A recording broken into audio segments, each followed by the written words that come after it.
ऐसन खिस बड़ी पारे लग रही पिया रोज खड़े खड़े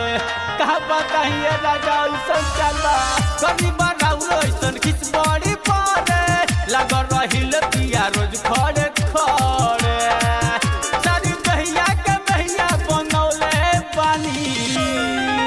सारा दहिया के मैया बनौले बानी राजा रात भर में चचिस हिलौले बानी सारा दहिया के मैया बनौले बानी राजा रात भर में चचिस हिलौले बानी राजा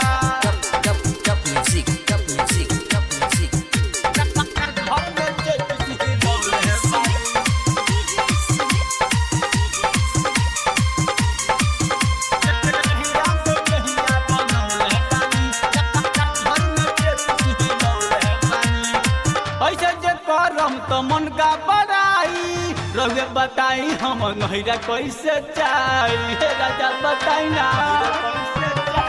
ऐसे जे करम तो मन का बड़ाई रहुए बताई हम नहिरा कैसे जाई दुनु छोटका के दादी बहनी के ता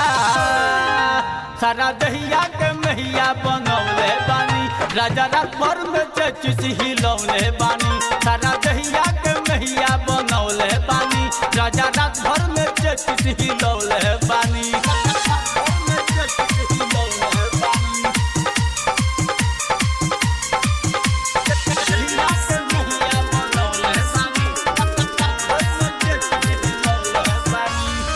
छोटन देवरवा देखी मन मन हंसी है आई नियरवा हमरा हल्का सा खसी है कहा बताई हल्का छोटन देवरवा देखी मन मन हंसी है आई नियरवा हमरा हल्का सा खसी है सोनी राजा मजा ले लो हमके लेटा लेटा सारा दहिया के मैया बनौले बानी राजा रात भर में चचिस हिलौले बानी सारा दहिया के मैया बनौले बानी राजा रात भर में चचिस हिलौले बानी कभी बनाऊ ऐसन खिच बड़ी पारे लग रही पिया रोज खड़े खड़े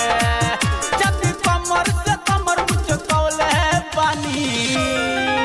सारा दहिया के मैया बनौले बानी राजा रात भर में चचिस हिलौले बानी सारा दहिया के मैया बनौले बानी राजा रात भर में चचिस हिलौले